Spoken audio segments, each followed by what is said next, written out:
Hello everyone.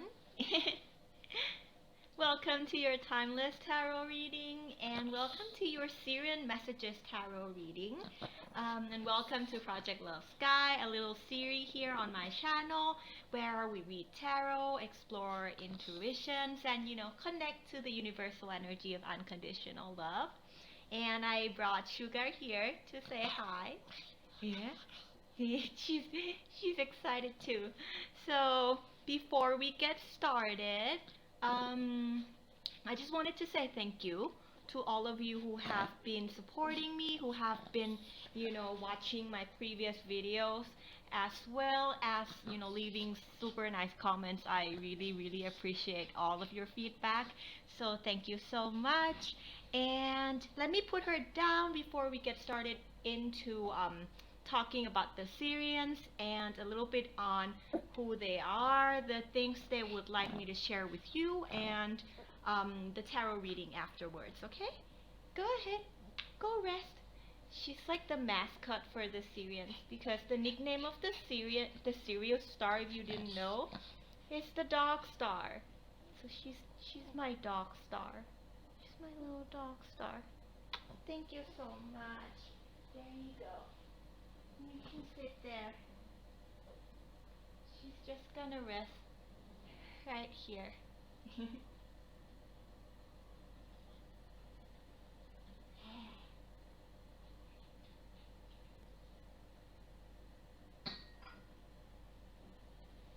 Okay, so we are going to be talking first about the Sirians, and if you already know about them or are quite well familiar with the Sirian energy, and if you'd like to skip to the tarot reading part, I will leave the timestamps down below in the description box. But for today, of course, I feel like they want me to share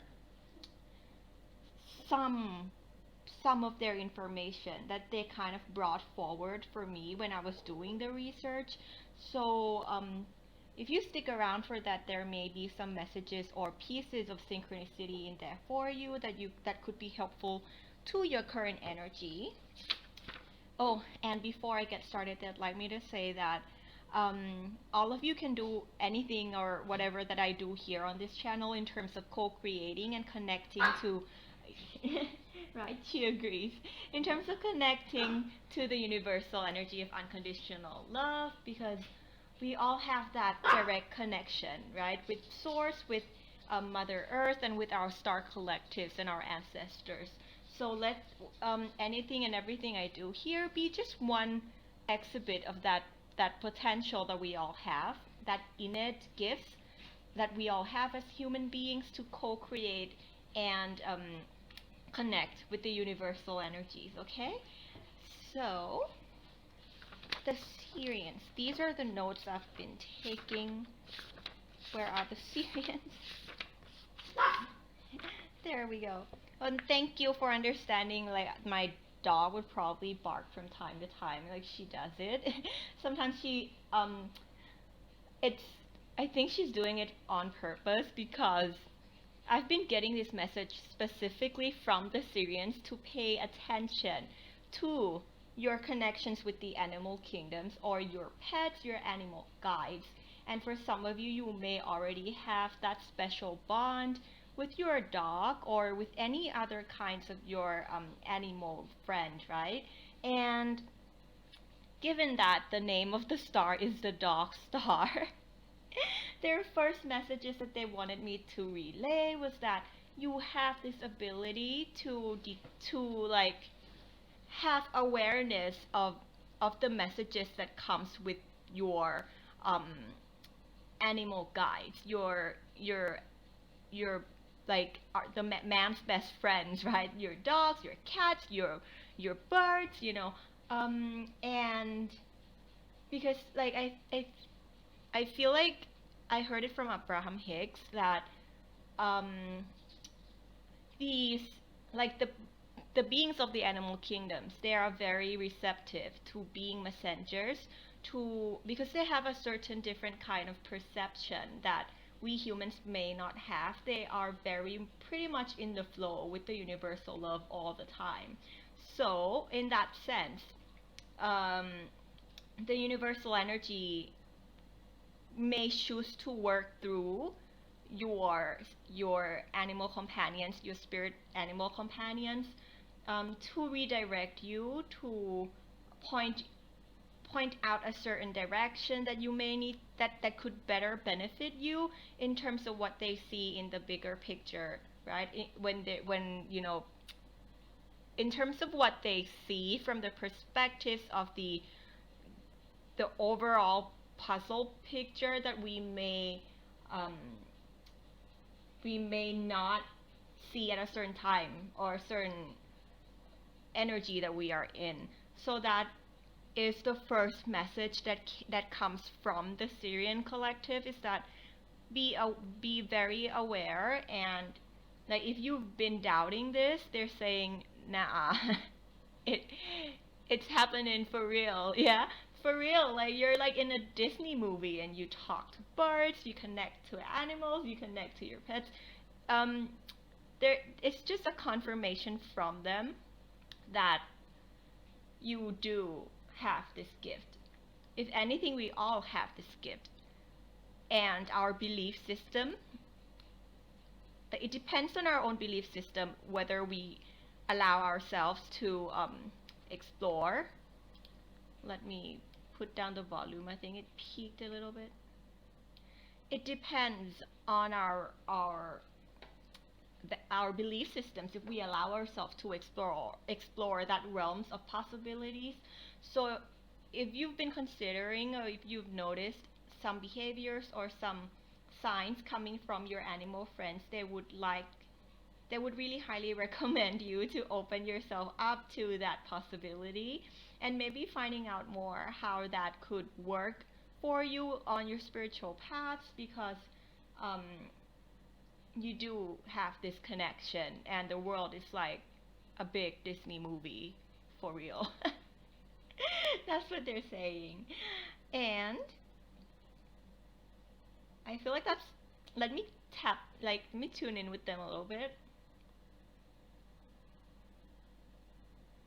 Yeah, that's the first message, and I think they want you to go and find more information by yourselves regarding that specific um, gifts and abilities that come with your souls, with all our souls. Also, just to get into a little bit of the information of who the Sirians are, what the Sirius stars are. So the Sirians, they are known for um, their ability to really understand and really practice unconditional love. Their forte, their strength is love, unconditional love. So if you're drawn to this reading, if you if you resonate with the Sirian energy, or if you have your star guides and star family um, being from the Sirian collectives, that could be because your soul's mission is in alignment with theirs, and that would be one of the understanding the expansion of unconditional love for yourself, for others, and for all lives and things around you. That is why they have came into alignment with you. If you are wondering, like, why you, or why you're being scouted by the Syrians, and why the Syrians like are here for you, that's basically their explanation, is that they would love to learn alongside you, because what they're learning and what you're learning is in alignment.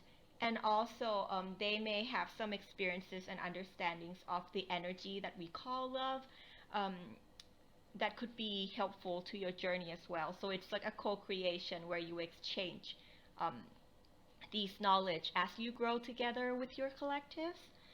And in terms of their characteristics and what their traits are, I feel like it's better for you to go find that out, because there's so many videos on what Sirian star seeds are like, and they are going to lead you to the information that is just right for you. So trust that, and if you feel called to, I would highly encourage you to maybe get to know them a little bit more, okay? And of course, if you feel like you're drawn to water energies lately, you have a special connection with the water elements. Your favorite color is blue. You like the color blue, or you may have very strong connections to the symbolisms or the animal spirit totem of whales, dolphins, and the aquatic realms. That those are also symbols of the Sirian energy, and they could be synchronicities that come in for you during this time onwards, or have been coming in for you for a while, and they just wanted to, make themselves known to you that that's them. that that's them, okay? And moving on, so the star Sirius is in the constellation of Canis Major, or the Great Dog constellation. Also, if you're drawn to wolves or anything of the canine family, that they could be communicating to you through those animal totems and spirit guides as well. So, yeah, the constellation is the Great Dog constellation, Canis Major. Their nickname, or the star's name, is the Dog Star, or Canicula. Um, I don't know if I've butchered that, but probably not. Hopefully not. So if you know your stars, you'll know how to pronounce that. And it's a binary system star. So there's Sirius A. Oh, I forgot. I completely forgot. I drew this. This is why we're doing this reading. It's because I was called to like go into channel state and draw a few cards. So there'll be more coming out, but the first one I'm starting with is this Sirian star card. Let me turn on the flash. No wonder why it's dark. Is that better? Brighter? Let's do brighter. I make it brighter.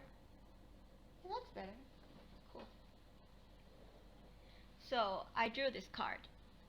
It is not like how do you call it? Astronomically accurate. But it's like if you go and search in Google, that's what the constellation kind of looks like, right? Like you see me, it's all like not to scale, of course. I'm not a star scientist. And so their energy is blue. The star itself, the color of the star itself is white and blue. So there may be that correlation to your own particular aura. If you do have that gift to see auras, or to sense or to perceive things in colors, you may have been drawn a lot to those to the color blue, or you may have felt like your color is like whitish blue, or any kind of spectrums of like bluish white, whitish blue. That could be why you're drawn here as well. So it's a binary star system. So there's Sirius A and there's Sirius B, which is not shown here. But Sirius B, apparently, like Google it, yeah, it's a tiny other star that is barely visible to the human eye, even today, through the telescopes. On some days you'll see Sirius B, on some days you won't, because the light is quite faint. But Sirius A is actually the brightest star in the sky. So there's a very high chance that if you like stargazing, you don't know what stars they are, but you're drawn to this one star that is so bright, and you keep looking at it, and you can't stop looking at it, and you feel like some melancholic feeling looking at it. There's a very high chance that you're looking right at the Sirius A. Of course, there's the North Star. There's the which is the other star, but Sirius A is actually the brightest one that you can see in the sky from, you know, from just our eyes without the telescopes. Let me get some for my tea here, because I think we're going to be talking about the Sirians for a while before we get into the reading.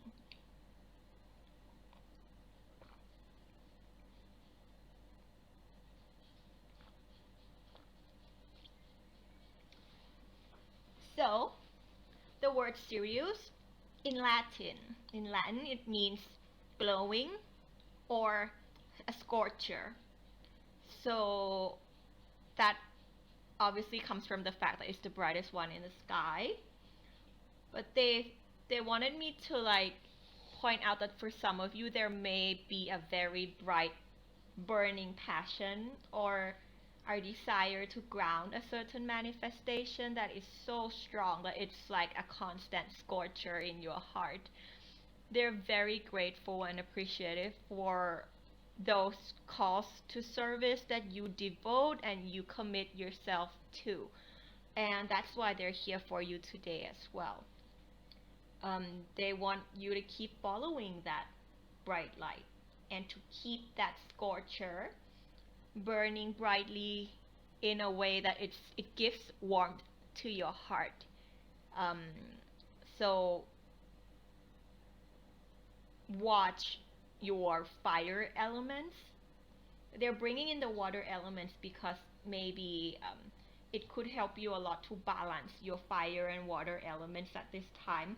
Fire being that passionate energy, though if it goes off balance, you could run into an overheat system, like where your system overheats, or you runs into some kind of how do you call it, like a burnout. Okay, so they're going to help us with that, and they're just saying it's okay, it's natural for you to hold something so dear to your heart and have it be a passion that burns so bright.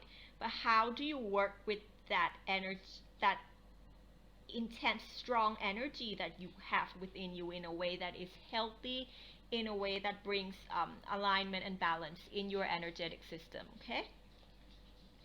So, as you can see here, I have some notes. I'm not going to read all the details. They would recommend, I feel like they wanted me to show you this because they would highly recommend that you do something like this for yourself, where you connect with certain guides, whoever it is. Like I do it for Kuan Yin, I did it for Kuan Yin, I did it for Sopdet, I did, like, you know, whoever you feel called to learn more about.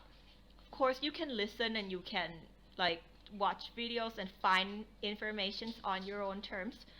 But there's something about writings, because they're saying you have the gift of automatic writing. So whenever you're putting this information down, there may be some inspirations or some ideas that they put directly into you, that they just download directly into you at that time. And those are the gems that they'd like to offer directly to you. That's why they would highly recommend that you find a working space or a way of putting things down so that you can digest this information better and also come back to it whenever you need it, okay? Because not everything is going to make sense right away for you, but along the learning journey, having something that is of like a direct like study note for yourself could really help. So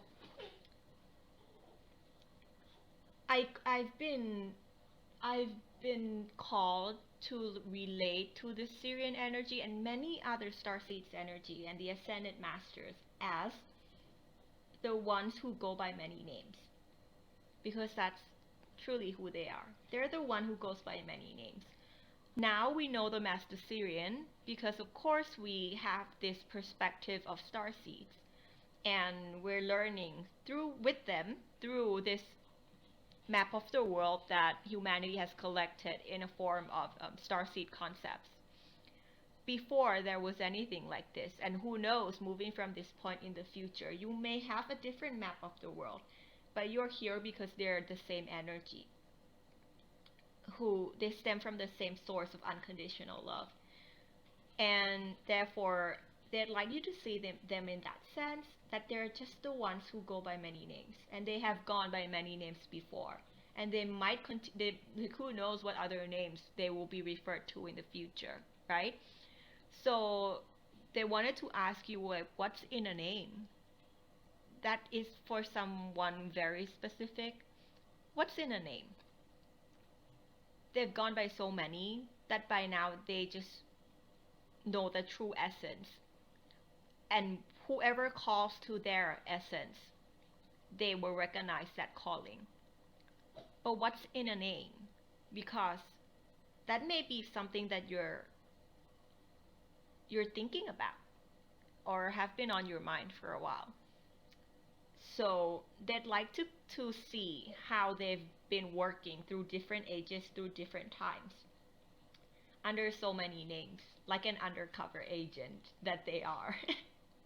So the names, I don't know how in detail they want me to go into this, but we're gonna keep going until they want me to move on to something else, okay? And if you want to, again, if you want to skip to the tarot reading, timestamps below. I really want to give them time to showcase and introduce themselves to you.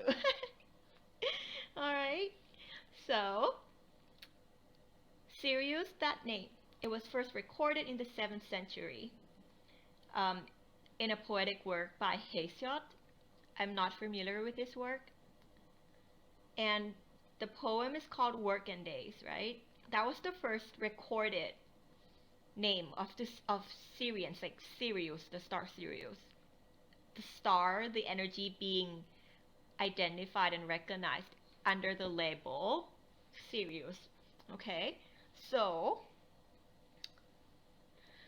it was not until 2016 that the International Astronomical Union started officially naming the star Sirius.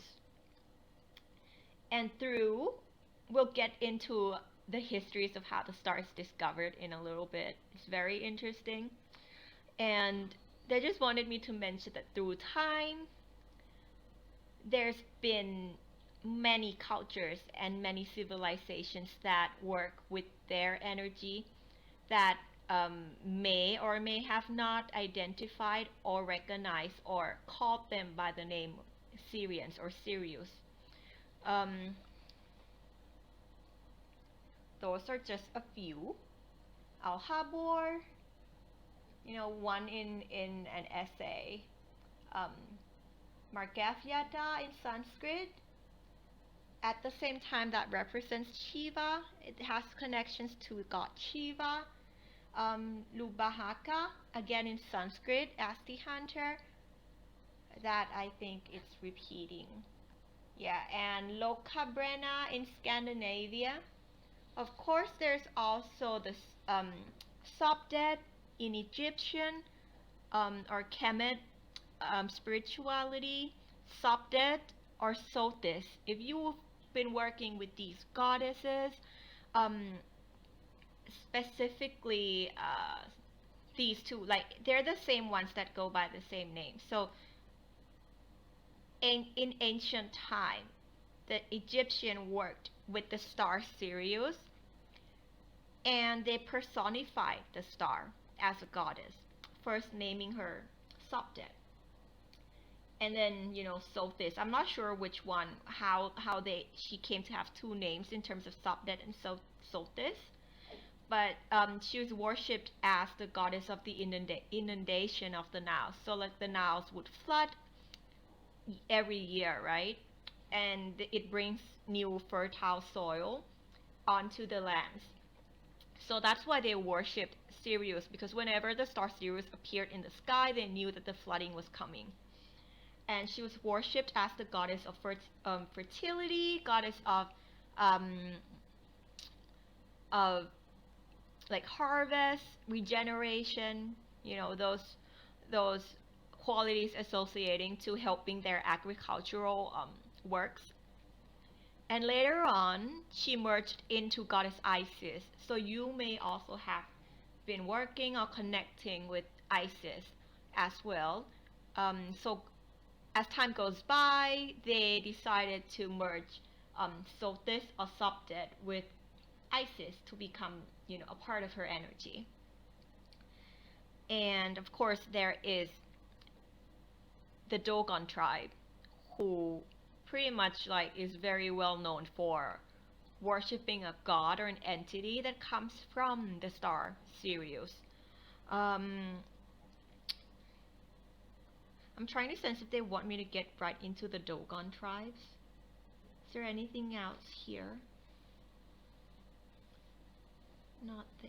They don't want me to read this. They don't want me to read this. No. Oh, these are also other correlations of Sirius through different cultures. So there's Tishtra in Persian mythology, being known as the rainmaker again, the Sirian being the water energy. Eradicates drought, which is of course the same concept as how the Egyptians used to worship. Sopdet it brings these new waves of water. It replenishes the land. In Asian, they were called Tianlang. Yeah. In Japanese, they were referred to as Tenro. In Korean, they were referred to as Sonrang, the celestial wolf. So there's again the connection with the dog or with the canine family. And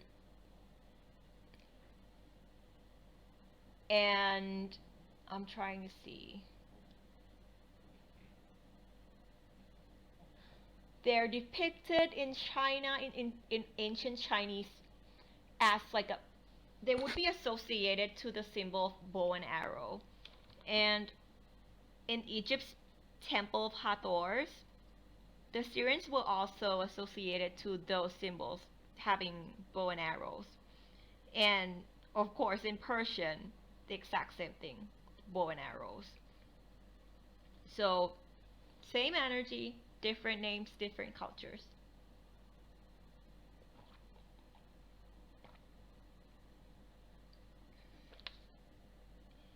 And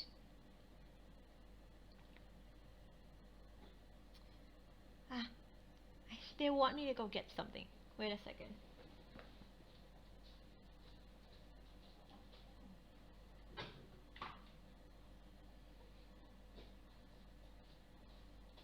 So these are the series of cards that I was drawn to draw. It's them in different depictions. Them as a star constellation, them as a goddess form personified through ancient cultures. This particular one is Sopdet. Them in a starseed form, a star mother, right? Looking over Earth. I feel like there's a significant message to you to broaden your understanding of who they are, of the true energy that they are, and they'd like you're going to be able to extract so much wisdom, so much knowledge from studying across culture and being able to cross-reference and map their energy and recognize their energy whenever a figure or a name or a label comes up in culture, and then you energetically just know that it's them. It's the one who goes by many names from the star Sirius, right? Personally, I feel like a lot of the goddesses and gods have the Sirian energy. I feel like Kuan Yin specifically, Shiva, Krishna, and those are just the ones that I tap in, and that's how I personally work with them. Is I know that they are known as these figures throughout histories, but their origins may have been something beyond our understandings. I believe even Sadhguru once said that he's starting to feel like maybe Shiva or any other figures in Hindu gods and goddesses are actually star beings, because like the nature of their arrival, the nature of their stories, and their superhuman powers are just like, yeah, that's all she wanted me. That I have to stop there. Yeah. Let me go check on her. She's eating something. Thank you. Thank you, Sugar. So, form your own map of the world, form your own understanding of how you'd like to work with them. And of course, there are like the ones in North Americans and many other like religions that refers and talks about the Sirius star. I feel like we will get into the Kemet after, when I do the videos for each of the card, but for now we're going to see what they want. They can share with us from their true essence of just being an energy of life, an energy from a planet or a constellation of the Sirius. That they don't want me to talk about that. They don't want me to talk about that. Where's the other one? The one's about the... There we go.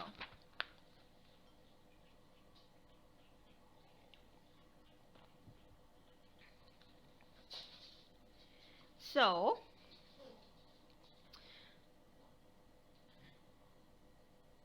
they're saying there's quite a lot of information in the recordings and the beliefs of the Dogon tribes that could benefit your path of growth. If you have not heard about this, but I'm sure many of you have,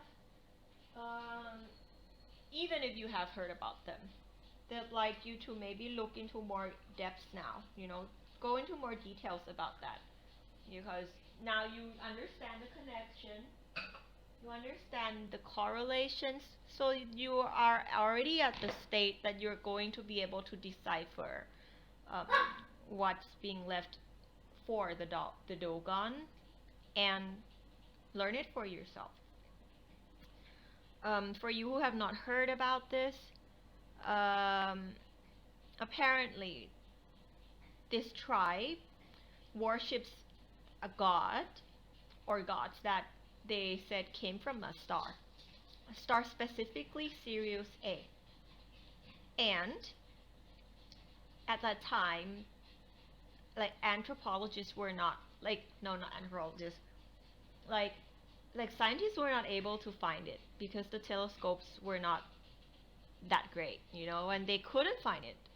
And these knowledge has been passed on from ancestors centuries to centuries, and they say, yeah, their gods came from here. When they left, they're going back to here, and there's a star over there. And they also mention that there's Sirius A, and there's another one, Sirius B, which of course they got all the details of its characteristics quite on point as well before any of these were discovered. So Sirius A, Siki Tolo, Tolo means star, right? In Dogon language. And Sirius B is called Potolo, or Po being the small seed. So they always knew that there was this main star and a smaller one. And for some of the things that they also knew, this was like 1,000 years ago. They knew that the sun is the central point of the solar system. It was recorded. They knew that Saturn had several rings.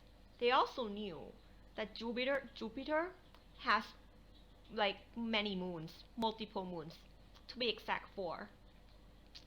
They also knew the Big Bang was the origin of creation, and they knew that the Milky Way was an expanding spiral. So how did they know any of this?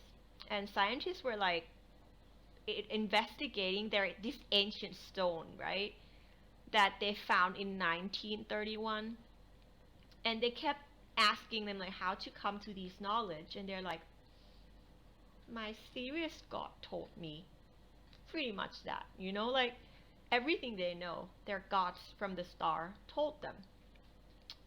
And there are all these different documentations from the Dogons of how they arrived, in which form they arrived. They were believed to be half human, half amphibian, half fish, aquatic forms.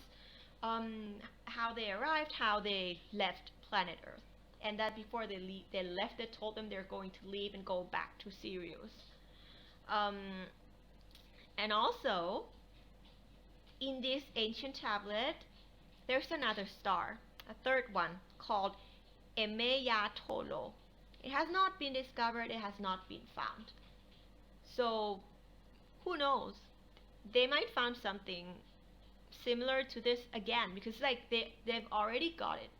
Like, the universe have already given them proof twice before, like with the Sirius A and the Sirius B. And they also, of course, tells the details of the star in quite detailed, like that it's larger than Sirius B and A. It's larger than Sirius B. It orbits around Sirius A, and the Sirius Constellation. Like, it's crazy how even the Sirius B, they recorded, and it was said that this star that the scientists could not find, and it was discovered. Sirius B was discovered in 1926. The Sirius A was discovered, like, it was not able to be seen by a telescope not until 1862. The first photograph of Sirius A was 1970. Like, if anything, they're real proofs that science are 3 steps behind, like, things manifesting. It takes time, like how they could manifest solid evidence for their presence or for the past for humanity. If you are working with them on the leading edge that you're going to have to work ahead of that. You're going to have to work ahead of evidence and hold enough faith and trust in yourself, in humanity, and in them, that one day the truth or the proof or the solid, tangible proof will present itself in divine timing. Because that's what the Dogon has been doing for them, for the Sirius, and it, like, obviously it pays off, right? Like, eventually they discovered both stars. And discovering Sirius B, the Dogon actually said that, this star was composed of an element they called Sagala, and that is the smallest thing there is. The star is the smallest thing there is in that constellation, and that it is the heaviest star. And they specifically said it's so heavy, it's heavier than iron. And guess what? When they discovered this, the star was later categorized as a white dwarf, which was categorized based on their density. So for a star to be a white dwarf, its density is way heavier than any other star. So like 1 cubic meter is like 20,000 tons. And they got it right. Like, the Dogon documentations just, became reality for everyone to see, for everyone to believe, for everyone to be able to come to terms with it and adjust their map of the world accordingly.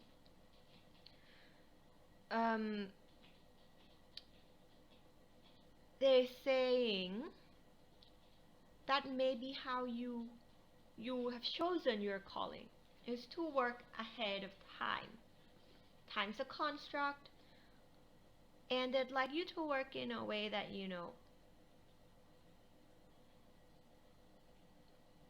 requires more faith and less facts. less evidence.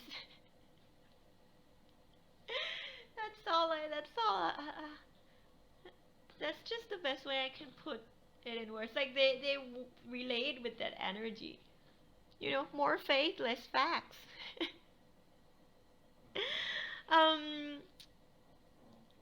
so if you're working, connecting with the universal energy in any shape, way, or form, in serving, in helping, in embodying love, and you feel like you require proof in what you do, they'd like to go. They'd like you to maybe explore any other who have walked this path. Say Abraham Hicks, she's been doing these stuff for years. And people said she's crazy, people say it's a cult, and yada yada. But she helped who she was meant to help. And eventually, now the law of attraction is what everybody's talking about. Because somebody went to her seminar and took the concept and wrote it into the book that now you know as The Secrets, right? So Abraham Hicks successfully communicated the law of attraction even before anybody was receptive of it, or not anybody, but the mass wasn't. But she knew she had to keep going because she's meant to serve those who are at that frequency to digest those information. Dr. Joe Dispenza, for instance, has been working years, like since 19 something, right, in coherence healing, energy centers, instantaneous remissions. And back then, people, like when he was talking, I'd recommend you listen to his live. Like, people would label him as like a para-scientist, like, like a scientist who's not really a scientist, because the scientists, even their own community, would reject what he was doing. But right now, he's cured so many people to the point that they can no longer ignore his work. And the results and the testimonials, they speak for themselves. I am a living proof of his work as well, because I regulated my lupus and my immune system using his work. So I can say I'm a walking proof. And so many people are a walking proof. And before he got to that state where evidence started appearing, he was going entirely on faith, on self-trust, on trust in a higher intelligence, in the loving infinite intelligence.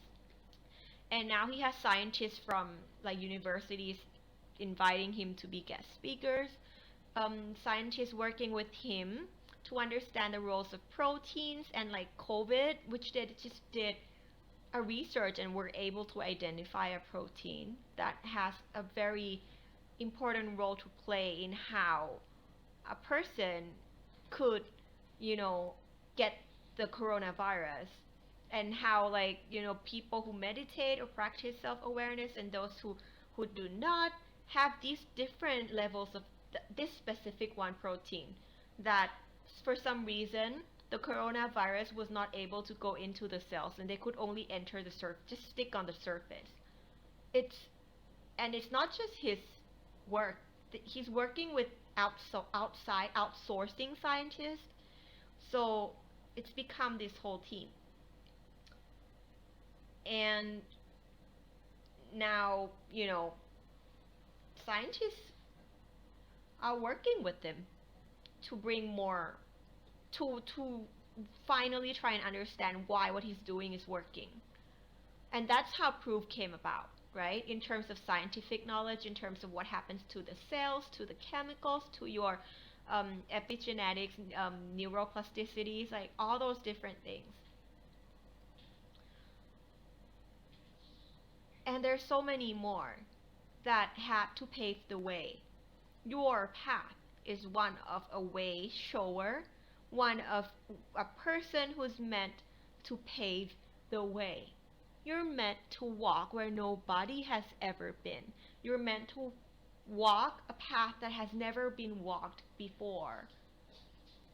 And by you being in the forefront for yourself, they will provide and like explanations or just manifestations that allow you to continue to do the work in a more receptive form as time goes by. They're saying some of you are healers, some of you work with energy healing, Reiki, or like this, like me as a conduit of energy in creating art, in reading tarot, in delivering messages as a messenger, as these entire realms of love and magic and energy that you are on.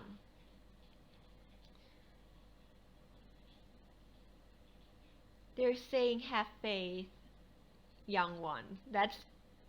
I don't know how to put, that's all they said. Have faith, young one. You're doing fine. We've done this many times. We're here for you.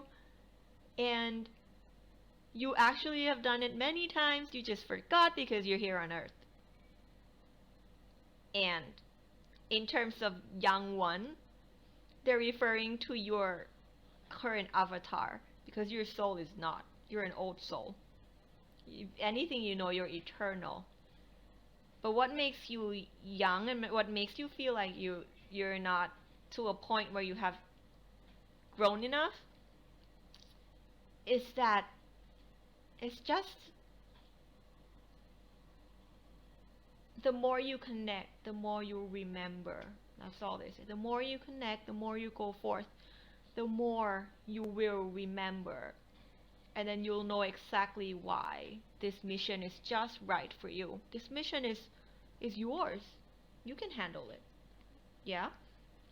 So look into the Dogons, their correlations and their presence in different cultures, different time.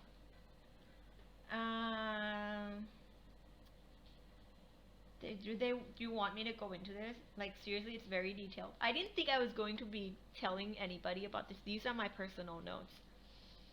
But if it saves you time, thumbs up. So in Dogon, they were known as Nomos. That's how the Dogon referred to them. And they said the Nomos, or the Dogons, no, not the Dogon, the Sirius, they were sent from Sirius for the benefit of mankind. That was recorded by the Dogon tribe, that the Sirius or the Nomos was sent from the star Sirius for the benefit of mankind. And that the word Nomos means to make one drink, to pour in knowledge, to have you be able to quench that thirst, that wholeness, right? And to digest these information. One who pours in knowledge, pours in love, the thirst for fulfillment, for love. They quench those droughts. They bring fertility to your soul. Yeah? They're also known as the masters of water, but that's what Nomos means. Master of water, the monitor, or the teacher. So if you resonate with any of these terms, the Sirians are saying, yeah, they've been working with you. And when they came to Earth, they said the Sirians came to give life principles to humans. They shared the principles of life and ways of being to human beings. Them being Sirians and us being humans. Just ways of being different things. And we're on this planet now, so they're just sharing their experiences, of what they know about us, what they know about themselves that could be helpful to your avatar, your consciousness, being here now on Earth. So about the star, like, just check the detail of how accurate they were. They knew that the Sirius B had an elliptical orbit, a certain orbiting pattern. with Sirius A at the foci of the ellipse, right? The elliptical pattern. And of course, when they looked through the telescope, they found exactly that. Scientists like, what? Sirian and Dogon's like, duh. And they also got it right, like that the orbit period that it took for Sirius B to orbit was 50 years. Actual orbit, as calculated now, 50.04. Close enough, right? Plus minus 0.09 years. But 50 years, 50.04. And they knew that the star Sirius B rotates on its own axis. Of course, that's what it's doing in the sky. When, they found it, that's exactly what was happening. So I feel like they're just going all out with this video, because usually I wouldn't talk for an hour before I do a reading. Who knows, this might just be a video about the Sirians, and the reading comes after. Like, I don't know what I'm doing. I'm just going with the flow. I never know what I'm doing. So, of course, again, the last thing, water energy. If you're attracted to mermaids, mermans, the aquatic realms, the water beings, those are also Sirian energy. There are also the Mintagons and the other planets. But Sirians that know most specifically when they arrived, they were documented as arriving as a merman, like a humanoid with fish-like, aquatic-like features. And that there are different, in Greek mythology, like appearances of these beings that would only come out only for a certain period, like some short hours, because they have to leave and go back to the waters. Like, even when they arrived on the planet, I feel like if I'm not mistaken, so do double check anything I say today, the Dogons said their ships was filled with water, and that they were submerged in like water when they came out of their ship, like these things. So if you had these recollections of past lives, events, remembrance of things of the aquatic nature, you could have lived a life on Sirius, or your soul may have spent a good amount of time there. That's why you have such a big collective of Sirians communicating with you and being there for you. They're saying they're not the only ones. You have so many more. They're just one of the stars. You have so many more, because you, specifically those of you who relate to the concept of old souls, you've been everything, you've been everywhere. Okay, that's all they want. You've been everything. You've been everywhere. You've lived all sorts of lives. And that's why you have so many friends. Yeah? So, that was the Sirians. The Sirian energy.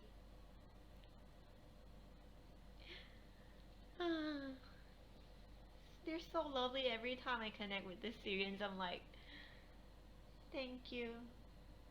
Oh, thank you. Like, my heart is so full when I connect with them. Partially because I resonate a lot with their frequency as well.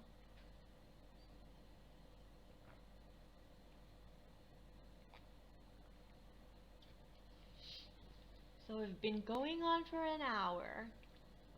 Do they want a reading? Yes, they do. I'm going to take a short break, and we're gonna get started with the reading. So I'll probably leave like a card meditation section right next to this, or not. They're like, nah, don't plan. Okay, I'm not gonna plan. I'm going to take a short break, and then we're gonna get started with your tarot reading. If you have been listening all this time about the Sirians, thank you so much for opening your hearts to these information. And of course, fact check, do everything like you're like in college, like check anything I say. Find your own resources, find your own citations, like anything that they lead you to, it's always going to be the best synchronicity, the best information. It's going to be way better than anything I can give you here on this channel because your direct connection with them is like top notch. It's just the best, okay? So I'll be right back and we'll get into your reading in a bit.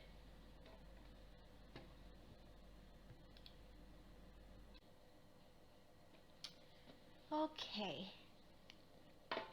So I feel like it's probably not going to be a long reading because apparently they wanted to have the spotlight be on their stories. So if you've skipped um, the part about us talking about the Sirian energy, you might want to go and check that 1 hour long reading, no, 1 hour long chat I've done because I pretty much gave you all like everything I know about the Sirian as of now from my state of ignorance. There's so much more that I can still learn, but you know, if anything that I know saves you time in putting the puzzle pieces together, then um, I'm more than happy to share the stuff I know, even though it might like, well, none of us can know everything, right? And you do your job in searching your own information as well.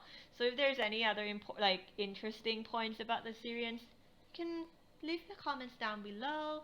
Maybe it's something that you know we can help put the puzzle pieces together and see what more we can learn about the Syrian energy. Yeah.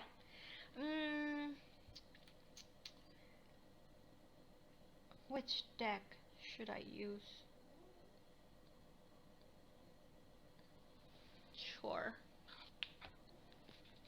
Not this one.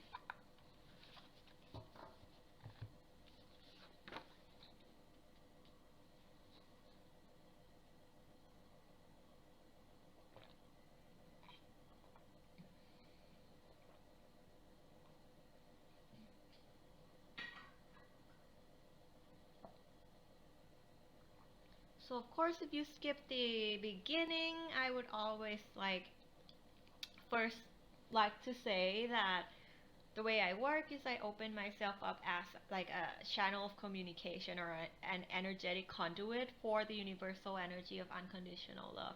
So they can share with us their encouragement, their kind like words, their empowerment, and any support and guidance or gifts they'd like to send your way.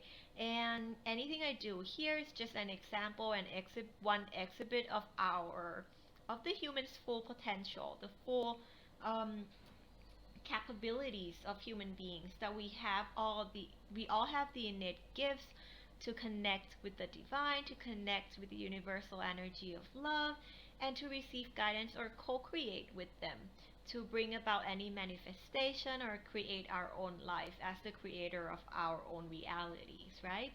And so anything I do here, you're also able to do them as well, being through cards or any kind of other mediums to work with the universal energy. And whatever you get directly from your intuition, that's the best. That is the best answer. Your inner knowing, your inner resonance, please have that be the main focus and the main guidance as we go through this reading, because that is the most accurate compass your soul has, is your own alignment with the universal energy and what you already know within. So these readings are just like little nudges, encouragement, and a reminder of what your souls already know within, and maybe how, what perspectives, what mindset, or what wisdom can we extract so that we come to that clarity where we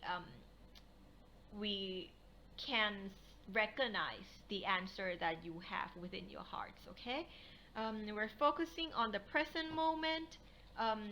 and how to, maybe if the past energy comes up, how to extract wisdom from the past in a way that brings growth, how to look at the current energy in a way that is most loving, most kind, and conducive to our journey, and also what mindset to hold from this point onward that is going to be one that is loving, that is kind, and that is um, that gives you strength to keep walking this path. Okay.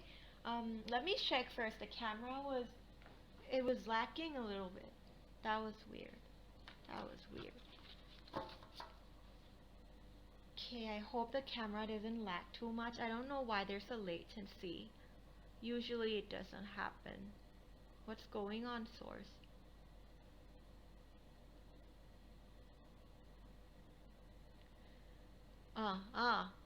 Before we get in, they just told me that they'd like to remind you, this may be a message for some of you, that what you're experiencing right now in your reality is just a glimpse of the past energy. Just like when you look at stars, right? For light to travel and be visible to our eyes, it's already long gone. It's already happened. So if you're experiencing heavy energies, challenging times, these are remnants of your past energetic patterns you have done. They're saying they are so happy that you've done so much growth and healing from that point to here. And expect and anticipate with joy, with love, the best possible outcome. Then it will manifest in your reality. Just like this little lag that I'm time lag that I am encountering in this video recording, which never happens. It's just exactly that, a time lag. What you're experiencing now, it's not your current energy. Please remember that. What you're experiencing in the now moment, because for things to manifest and be a part of our experiences, it takes time. Manifestation takes time. None of us has the ability for instant manifestation, because that is a system of divine protection. Because sometimes we don't even know what we're exactly manifesting, and we might not want that manifestation in that exact form. So they're saying there is a time, time's a construct. What's a better word of it? There's a gap. There's an energetic gap before things can change from waves into particles, right? That's how you ground your manifestation. This is the gap. You're in the gap. That's why it feels very confusing, because in your head, in your energy, you're different, but it might not be showing through your realities just yet. Emphasis on just yet. It might not be that way in your external, but inside you've shifted. So they're just saying, hold faith, stay strong. This will pass because your energy has shifted. And you, as the star,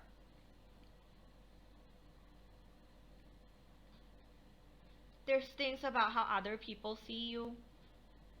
And it's like when you look at a star, you see their path. If you have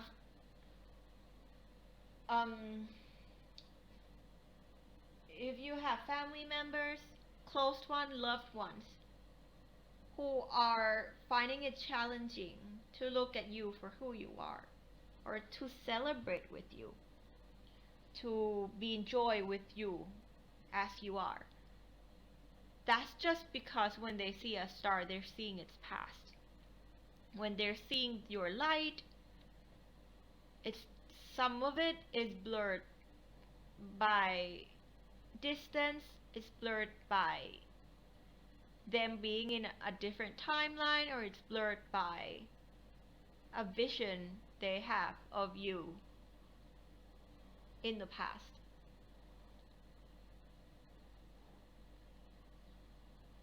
They're saying the most important thing is you understand your energy now. Despite what anyone says, how things around you may not seem to be representative of your energy right now. But if you know that you've shifted. And if you understand that you've shifted,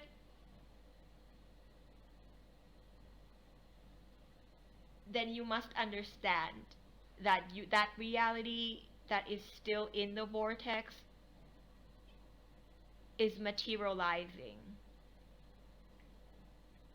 So how do you hold faith and hope in a place where the energies, where your guides are taking time to manifest this for you in a way that is just right for you, in a way that aligns with you? They're saying it's actually been done. It's been done. It's just the system. It's just the 3D holograms that is catching up, if you know what I mean. So hang in there. They're saying you haven't done anything wrong. It's just your past energy may have been quite, like it was a big lesson. And that's why, as you're clearing it, these remnants will also move, will also phase out, okay? Like I haven't even started, and they're already giving you encouragement. You're doing something right. I can feel it. Do you feel it? What are you doing right? There's so many things you're doing right. That's what they're saying. So many things you're doing right. So they're saying, look more at your strengths. Look more at who you are now. Look more at who you've become.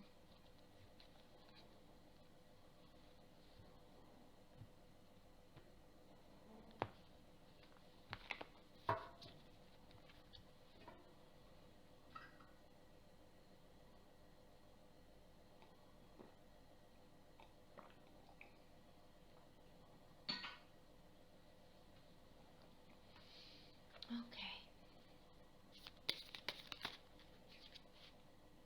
I feel like that one wants to come out. It's a bit hard to shuffle this deck. Whoops! There you go, right there. Right there. I'll just take one on top. This, of course, is the Star Tarot by Kathy McClelland. Thank you so much for this beautiful deck. I love it. Hermit right up front. If you're a Virgo, welcome, my friend. I'm a Virgo too. Whoops, there we go.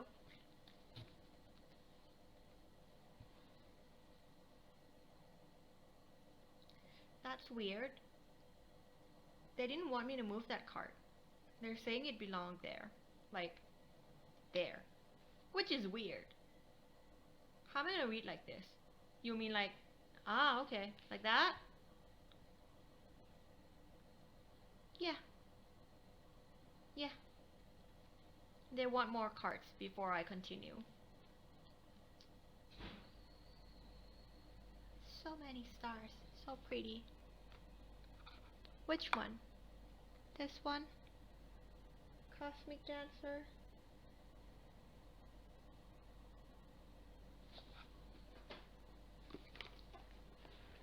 Do the Cosmic Dancer. Well, that just slide out. That one just slide out. I'm gonna take it. Let's just see what happens.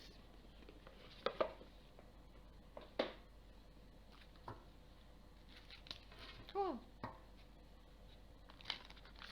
Cosmic Dancer is of course another name for God Shiva.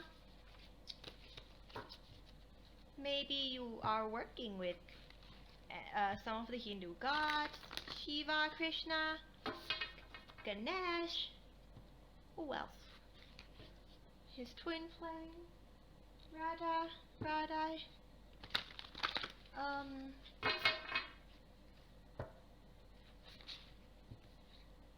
Because like I said, I just said it in the beginning that Shiva has the blue energy.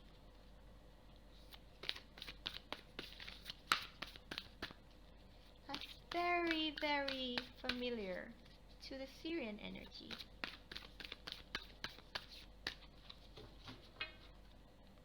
Of course, there's no proof.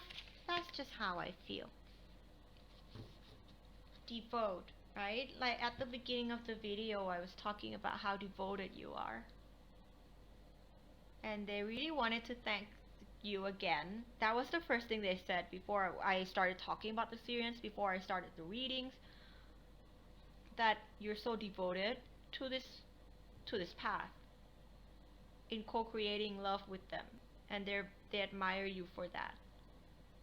Like you offer your heart to them, you offer up your love energy to them all the time. You offer your heart to them, you open your heart to them all the time, and that is why you are abundant with love.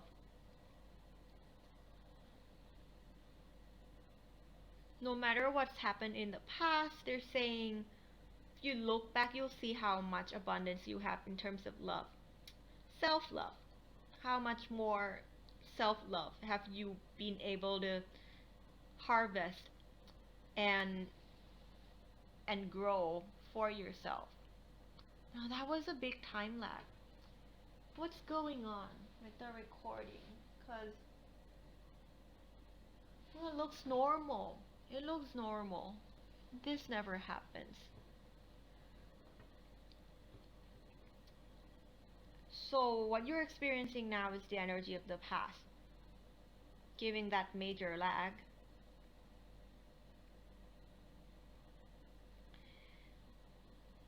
You will feel, you'll be able to sense the love, or your love will reflect outwards in due time, because you've shifted. If there are remnants of the past, those are going to be clues for you on how can you collect more love for yourself. If you keep flowing with the past, and also of course these hearts are pouring from the sky, they're sending you love all the time. They're sending you energy all the time. You're learning how to harvest them, how to collect them, how to embody them more. It's not like your abilities have, it's more like you're expanding your capacity to receive the frequencies from them, to receive energy from them. They're giving me like a picture of, say, if you're in a game, right? You have like these HP and MP points. Like when you're level 1, even though your MP is full, but you may have like 100 health point, 100 magic points. Right now, you're like, say you're at level, the higher level, you've expanded, you've grown. You up leveled your skill, you unlock new skills that requires more energy. So of course, naturally, your MP and health points and magic point scale, even though it looks full, same full, right? But it could have been upgraded to like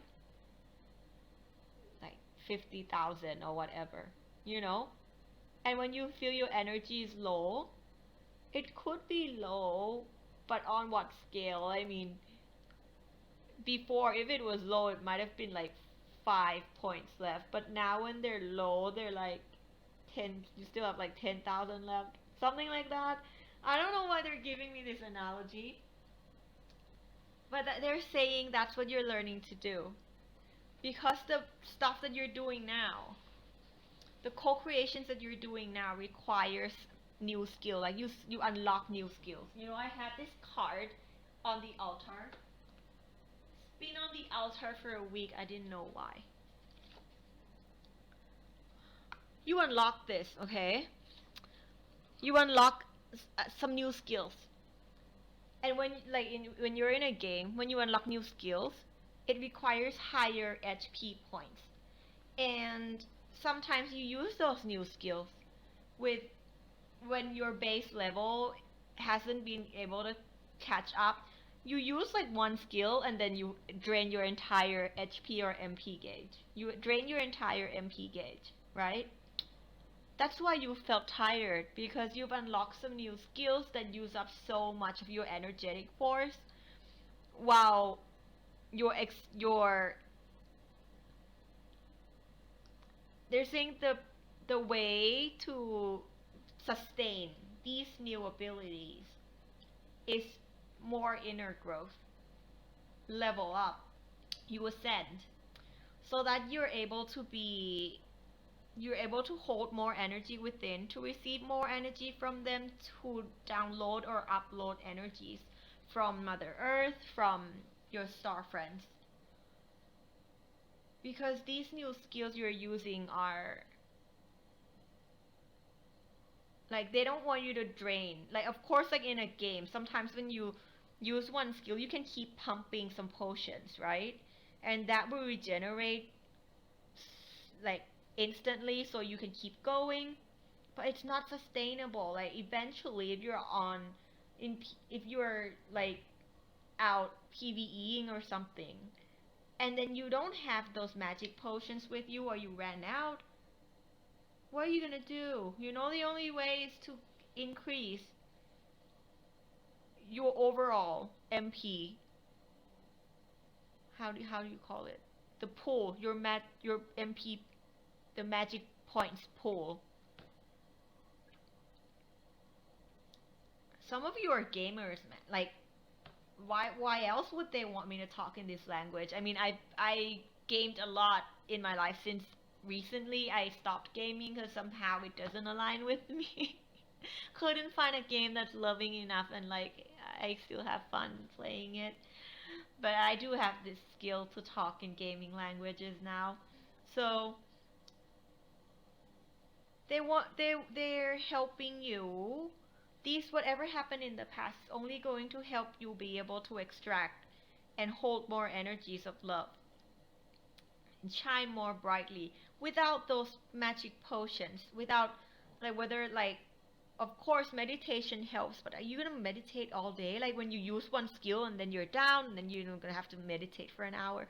Like, there may be another sustainable way in doing this, and that includes soul transmutation of your core energy, your base skill, your core energy. That's upgrading. Four of Pentacles, new gate, right? It's just like a new ascension gate. You're going through a new portal, dragonfly, rebirth into something new that you've never known before. Like this combination that is only unique to you. You might have not experienced it, but it is going to lead to a door of like a beautiful unfolding. Things are going to make sense for you once you understand the role of the inner light, the inner warmth that is love. How do we embody that more? Two of Swords. Integration. Got to integrate yourself. That's the key. Integration. Love. The side of you that lies in the unknown, or doesn't want to go forward with something and wants to stay in the depths. It's okay. Give them time. You know, they've stayed in the depths for so long. To step out is going to take a lot of courage, a lot of love, a lot of kindness, which you have. So you don't see her pulling her out or like forcing her to leave that zone. Of course, same goes to your inner child, same goes to your past selves. Any parts of you that stays in that dark corner of your heart. Let them go at their own pace. All you need to do is offer love and keep offering love. You've already learned how to do that. If there are indecisions, these are very like Two of Swords, like crossroads energy. What I've learned with the Two of Swords is there's always a third path. There's always a middle path. Whenever you're stuck at a crossroad, it means there's something that we're not seeing. It could help for you to bring yourself into a state of calmness, clarity, peace before you make a decision about whatever this is. Quite an important one that is going to benefit you in terms of your career, your stability, of how to ground your manifestations. Before that could happen, before you could make a big decision in your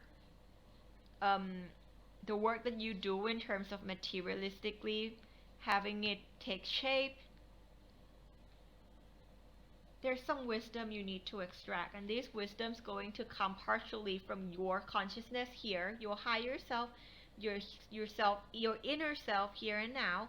The other half is going to come from yourself that is healing, yourself that requires time in the place of the unknown, maybe in a meditative state, in a place of the astral, the quantum space. You here consciously and your inner self is going to will be able to, like, once you transmute, you'll be able to step in a decision that's of a very unknown space, and that decision in alignment with your past selves, your ego, however you want to label that. It's all our energy and it's all beautiful. That side of yourself is also going to be able to make a decision to step into the unknown. And the unknown is going to be where your desires and all of your desires intersects. That's what opens up a third path. There's always a middle way. It would be wise to wait until you see a third path before you pick up the sword of decision making.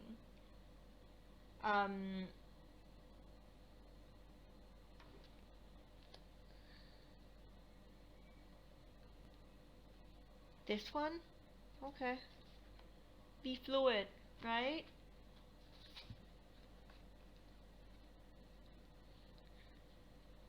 Be fluid.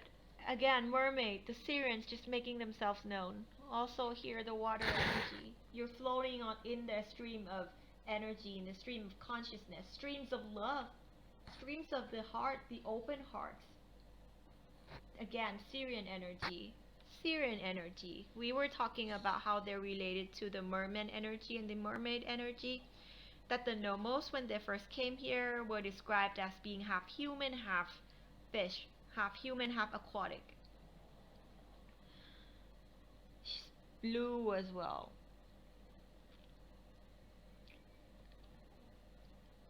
You're going to retrieve that part of you.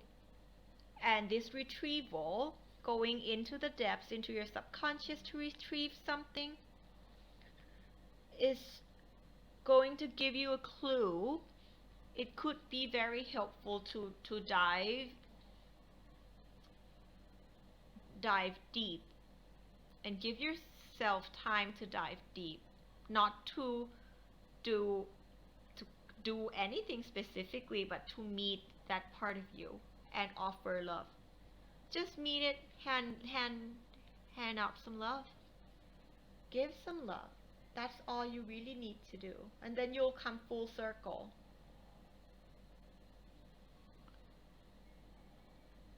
If you've been indecisive lately about your career, your earthly realms, a decision that contributes to a big shift in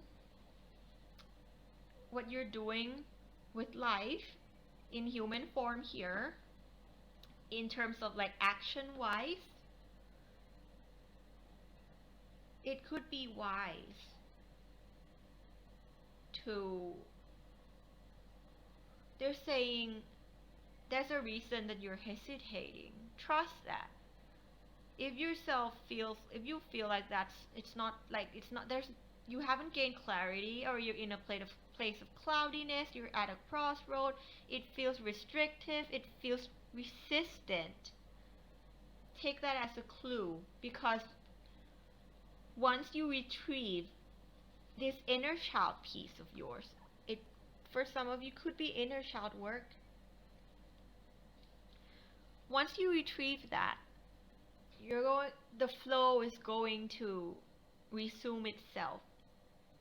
It's divine protection. So you don't just flow with the currents, but you become the currents. Nine of Pentacles, right? They want me to open this too. Look, when I read and there's some card that is like everywhere. It's everywhere. It's the front of the deck. Your energy right now is major. Like you're at the forefront of this cosmic dance.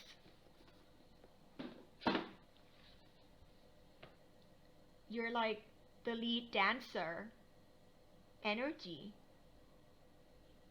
Well, they're saying it might not feel like it because what you're experiencing now is the energies of the past. They want me to remind you that. But they'd like you to hold this mindset going forward. One in abundance, right? On her way to her castle, along the way just talking to some birds, take some synchronicities from the animal realms. That's also what I said in the beginning. A lot of reds here. Root chakra, again, inner child work. There's a part of you that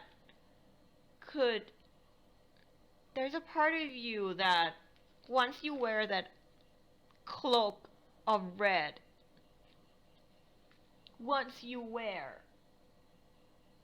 you dive into your root energy center with love.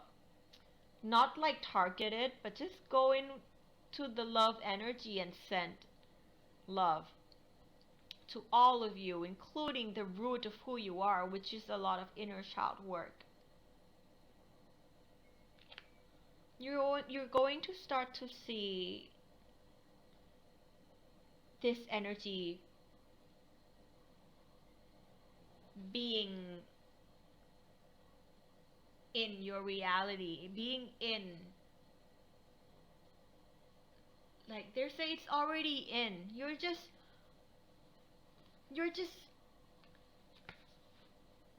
can't sense it. You just can't recognize it. To be able to recognize a third path, a place where your hearts align, right? Her heart's here, her heart's also here. A place where your hearts align with your inner child and all that you are. That's going to open up a gate, a third path, another path. See, 2 gates. You have 2 gates energy here.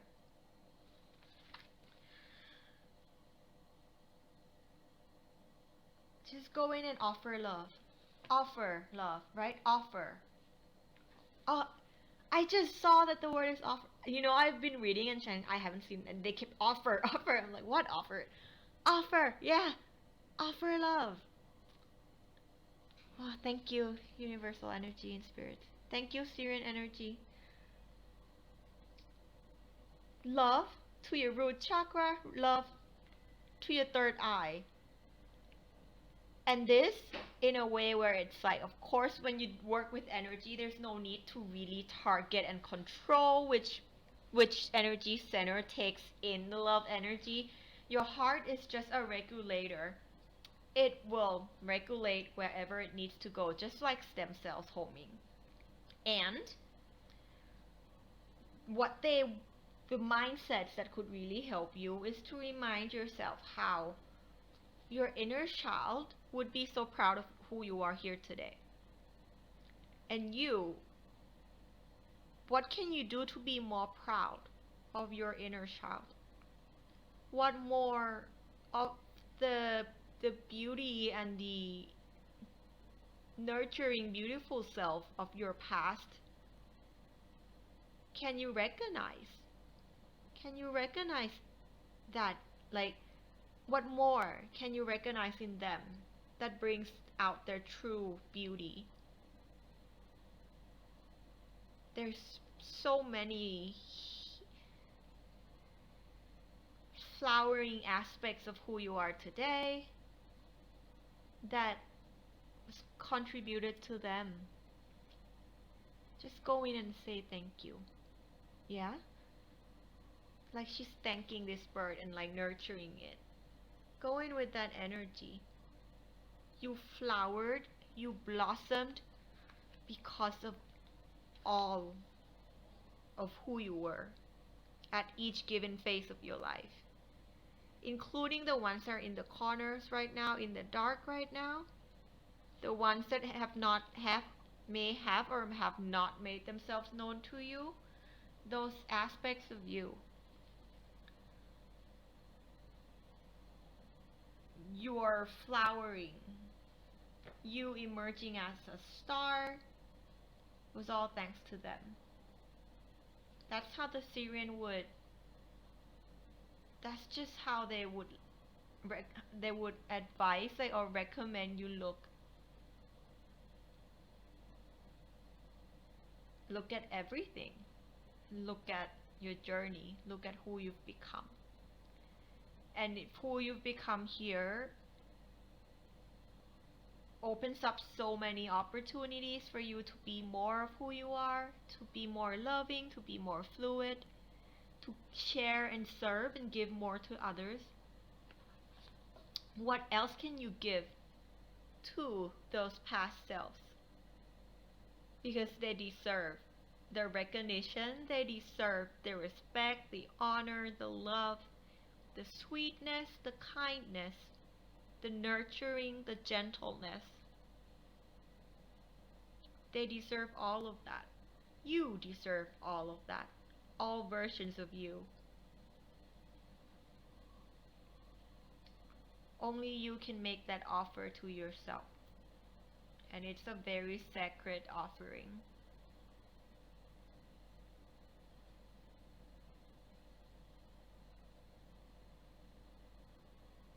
You got the main card. 9-9. If that number stands out to you, I'd recommend you look it up in terms of angel numbers. What do we like sometimes don't see? Tower moments. If you've been through tower moments, it's divine intervention. Look, she's holding the dove here. That same dove is here. That intervention was brought on by your inner self, your higher self, your guides, your collectives, so that you could finally nurture yourself and start recognizing that, how do you call it?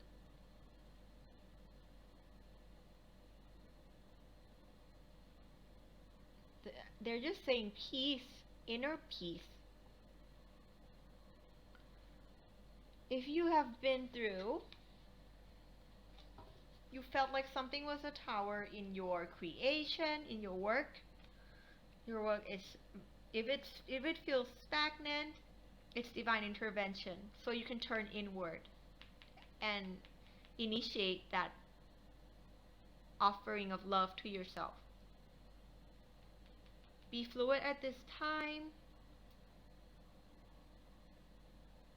There's something they're trying to tell me. Let me tune in a little bit.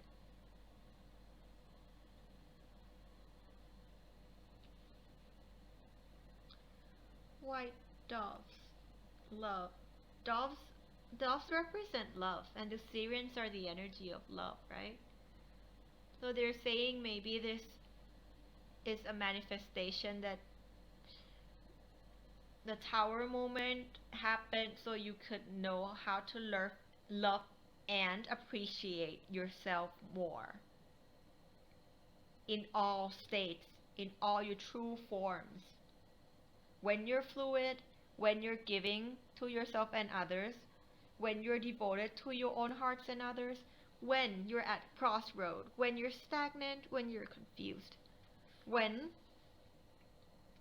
you're just sitting in front of a gate, not really ready to walk through it, but that's okay too. That's completely okay, right? That's a major time lag.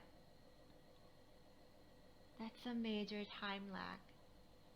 I don't know if it's going to show up on the recording, but as I'm recording this, the visuals keep lacking. Lag, latency. If you feel like you're late to something, you're not. You're not. You're not. You're not. You're not. Look at that giant cross. If you feel like you're gonna be late for a portal, you're gonna be late, and you can't walk, the portal's gonna close. There's no such thing. That could be why the tower is here. That lack mentality of time constraints that limits your fluidity. Time constraints. Does it really exist? When you're running on divine timing, what is mortal timing? Like, what is 3D timing? Like, you feel like you've got such a long way to go to collect all these hearts to help and to heal yourself, and you're gonna rush that journey to the end of the road. No, like, some of you, that's how you feel, right? So they'd like you to take a bit of time just floating in the water. Take a bit of time, be with yourself. Harvest this new skill. Expand your life force container that is your body. Communicate with spirits. Bottom of the deck. Right. Same position as the tower. They'd also like me to say that they understand some of the events that happened are stressful and painful. Some of you, it's a financial or career challenge that like you felt is crumbling down. It's being cracked open for you, not to you, for you. And in this time, if there's anything you need their guidance with, they would like you to ask. Really communicate with them. Find that space where you can communicate. You don't have to offer them flowers or anything. You've offered enough love and energy that you also continue to offer all these times, and you're continuing to offer all the time. They said they've received it. They're really appreciative of it, and they just want to send you a lot of love. They want to envelop you in love, just like that. They want to surround you and just uplift you with love. In this time, if you meditate, if you work with your guides, they're saying if once you enter the quantum or the meditative state or the astral plane, however you label that, it would be nice if you go in and there's no need for you to do anything. You just like give them some love and allow them to do the same for you.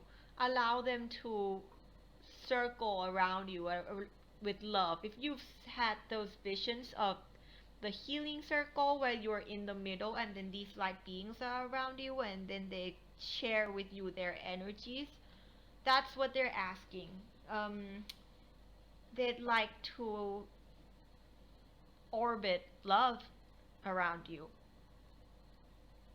to help you transmute this energy into wisdom, because there is a key there. There's a wisdom there that you're going to retrieve.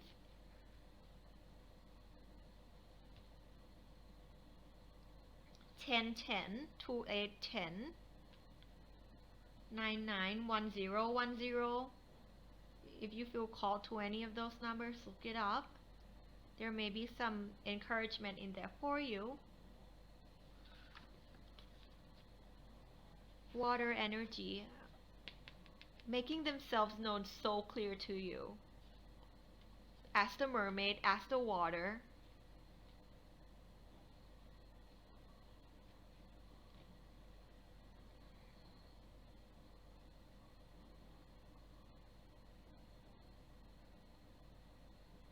Let me drink some water.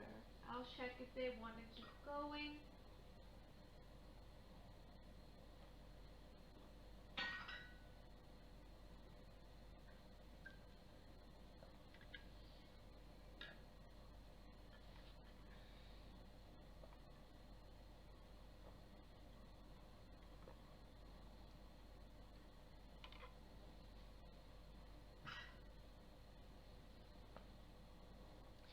I feel like that's it.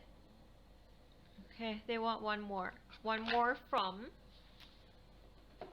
the starseed oracle. Since some of you may relate with them or communicate to them under the framework of starseeds, I feel like they want to give some kind of encouragement through this.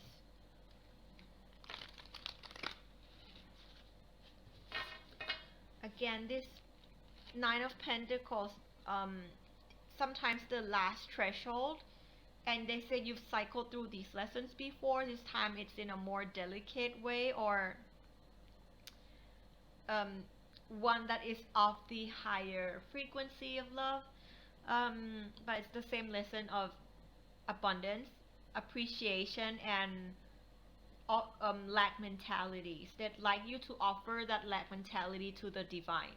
They'll transmute it into something else. They'll change it into some other energies that are actually useful and helpful to you.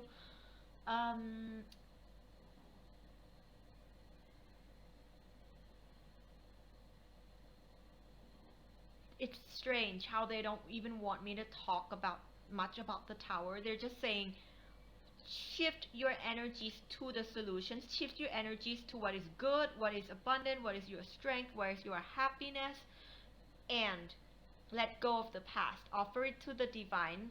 If there's some events that really hurts your heart, give yourself time to heal, but also do your work. Not do your work. Be aware of where you place your energy, because you are powerful at this time. Your love energy, frequency that you gives out. So if you're ready to look at the tower, it would come from a place where you're loving and nurturing. Then look at it. If you look at it from a crossroad perspective, then maybe your work is elsewhere. It's in retrieving something, in offering, in opening up your hearts, in allowing them to replenish your energy with love.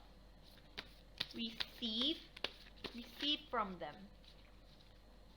They'd like you to receive more. You may be fluent in offering, and that last coin could come by appreciation, gratitude, abundance of yourself, abundance of your own energy.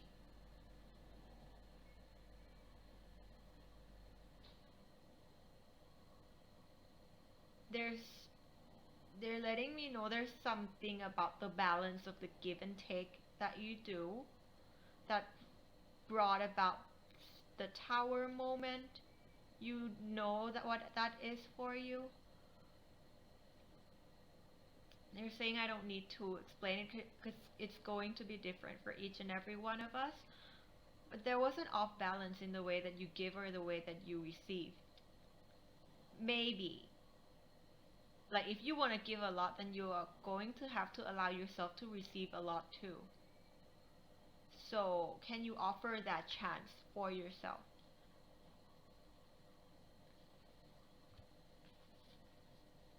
Look, another door.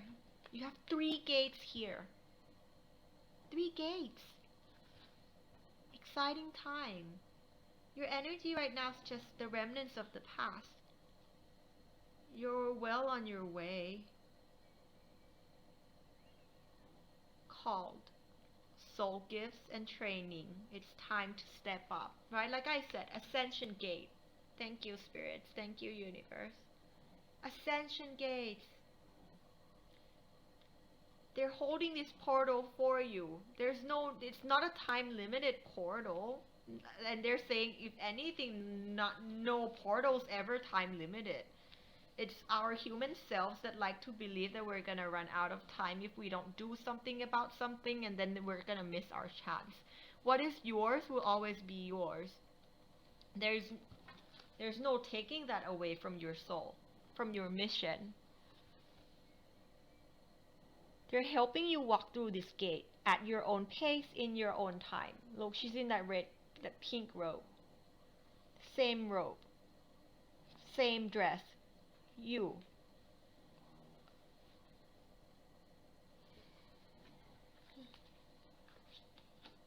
You.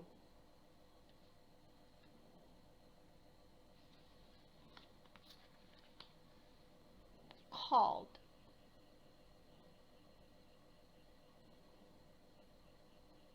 If you're connected to the Egyptian pole of knowledge, look into Sopdet or Sotis. They're goddesses of in the Egyptian Kemet times that were personifications of the Sirian energy or the star Sirius. There may be something there for you.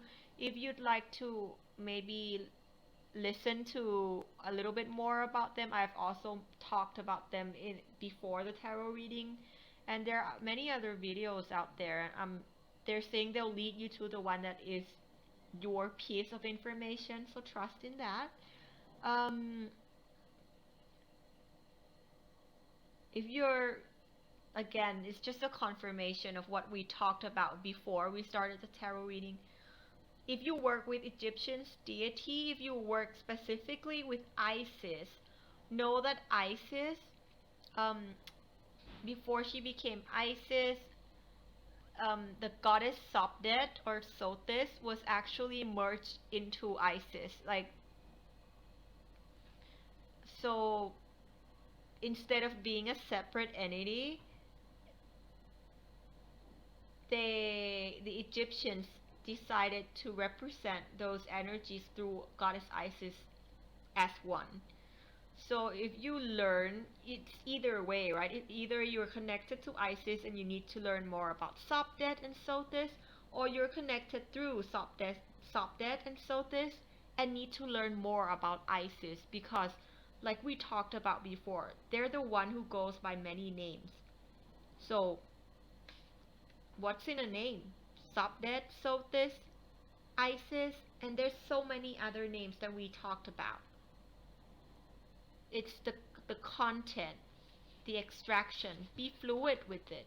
Your heart's devotion will lead you to the puzzle piece that makes sense, that you are able to translate into a new gate opening. Soul gifts and training, just like how I pulled that card from my altar.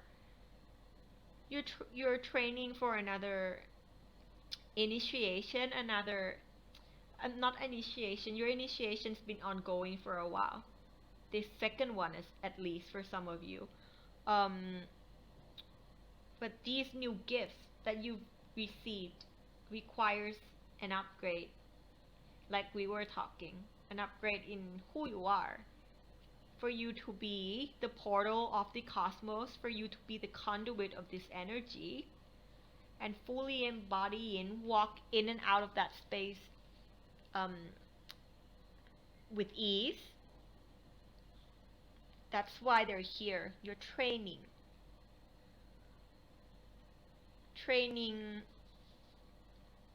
I'm hearing some of you say like, well, I've been training for a while, training never stops. Now, of course, it's like expansion. If you become like a full glass of water, how are you gonna grow? You're gonna just be a stagnant glass of water, right? That's what they don't want you to be. They want you to be fluid flowing water, moving water, water energy that lives, that replenishes, that takes whichever form the nature calls for it to take. You're being called maybe to take a different shape and form. Maybe you're being called to retrieve something that's going to, like, this could make sense to you more. You might not even be this, you might not even be this anymore. You're in a turn. They're saying you turn to something new, something completely of the unknown. You can sense the energy right now.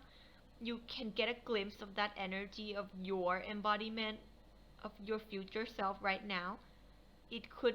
They're saying neither one. You're not gonna be this, you're not gonna either be that. You're gonna be something else. You're gonna be something new. When you walk through that gate, you're gonna walk as someone new. Okay?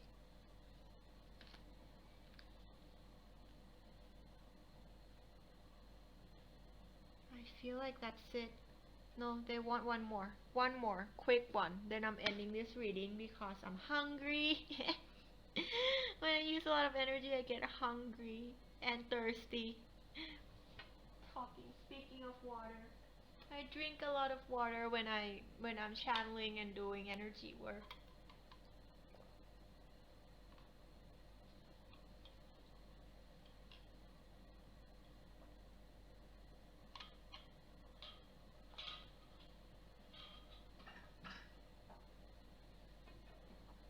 You got the cosmic heart. Devotion, potency, make your life a moving prayer. Prayer, right?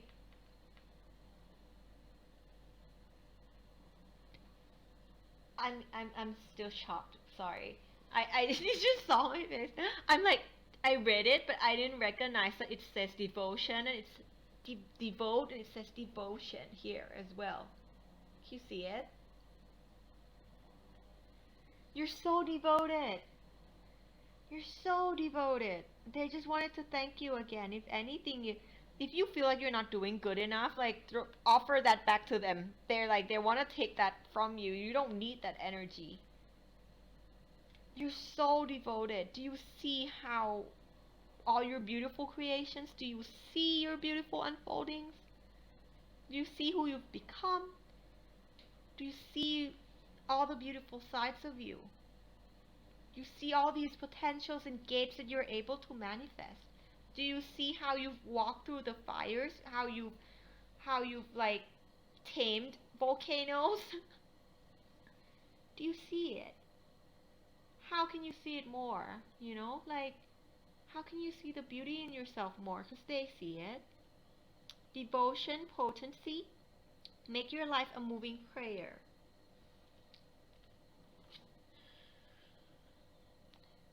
I feel like it's just the same confirmation to be fluid.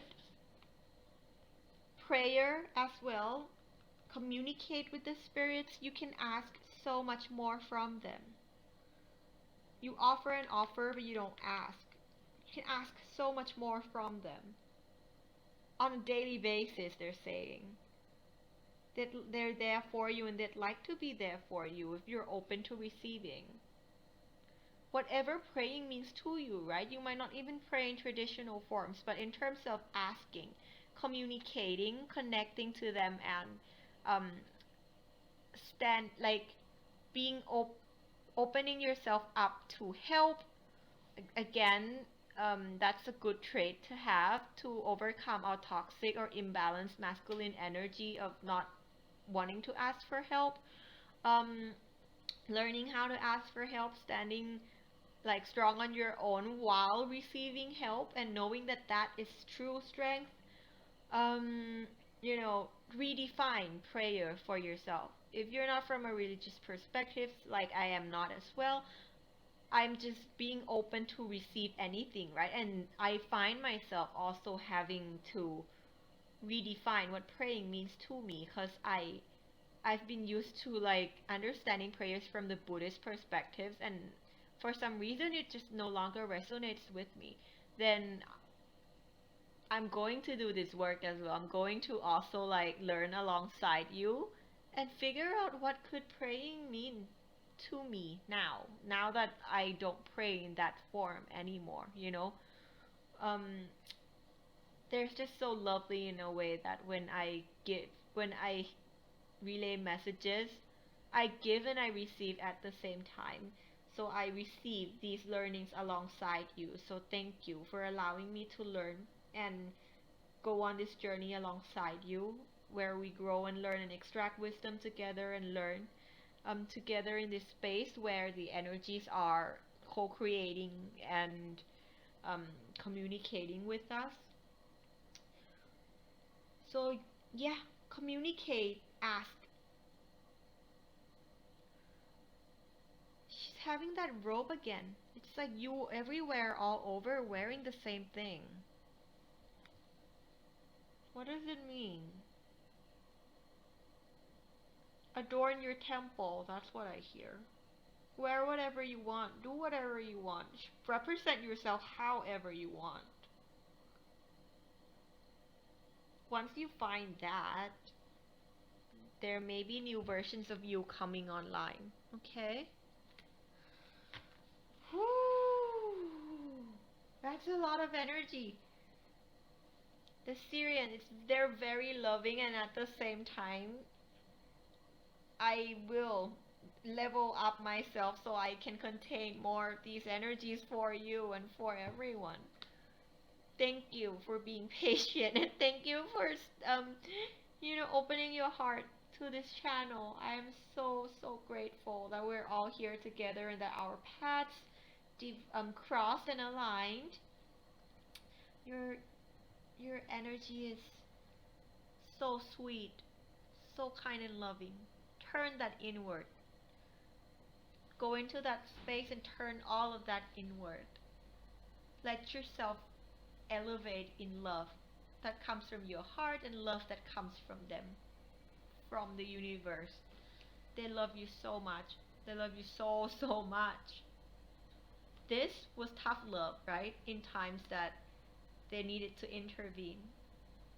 And deep down you understand that and you already know it. But they love you so much. They keep telling me that. They're saying, like, all the time they would say this to me, and they want me to say to you that, we're here for you and we love you so very much. And that's how they'd like me to end this reading. So thank you so much to the Sirian energy, or the one who goes by many names, that we now understand and relate to under the framework of starseeds as the Sirian, or the ones from the Sirius constellations. They've been with us through times in different cultures. So thank you to all the entities that we are able to all the energy and consciousness that we are able to recognize or not yet recognize as these collectives of energy of unconditional love. No matter when that remembrance and realization comes for all of us, I just want to thank them up front and in advance, even before meeting them in any other aspect or under any different names. And thank you to you, and of course everyone who's watching, that that are here doing this work, this important work for your own soul. That in itself is more than enough, okay? And it's a ripple effect, just like the waters. It will spread and it will take shape and form in however the universal energy calls for it to take shape and form, in whichever divine timing that it's meant to unfold, okay? And thank you for being here. Thank you for supporting my channel. And if you'd like to support me, of course, I will leave um, the donation links down below in the description box. It will help me so much in doing this sustainably, as I'm doing this as a full-time job while also self-healing and clearing a lot of my energies and my own energetic system at the same time. So um, I would be like so um, grateful for your support. And of course, if not, then that's also fine, because I understand we help each other when we can. So if you'd like to support me in other ways, just press like, press subscribe, or share these videos to your friends if you feel called to do so. And yeah, just leave me some comments and see, so we can trade ideas and see what other jigsaw pieces are um, they're going to help give through all of you, um, through this video, and also from your own direct connections that we can just put together into a bigger picture that makes sense. Okay. So again, thank you to the Sirian and of course other universal energy that are here to help hold the space. I know that the Sirians are not the only one here in this reading, even though they stepped up to the forefront to share this aspect to you, because it could be something that you relate the most to. But of course, there are many other energies of love that they work together as a collective, and they're just all one energy of um, source nature and the infinite intelligence of love. Okay, so thank you so much, and I'll see you again next time whenever the universal energies call for us to be here again on this channel, in whichever way, shape, or form. I'm going to be fluid too, and we'll see how it goes. So thank you so much. Have a blessed, beautiful day full of love and joy within and all around you, always, always, always. Whatever time, whatever you're doing right now, may you feel the abundance of love from within and all around you. I'll see you again in the next reading. As you can tell, when the energies leave, I become a little bit like, you know, it always happens towards the end of the video. I become super awkward, don't I? Thank you so much. I'll see you again next time. Bye. Bye-bye.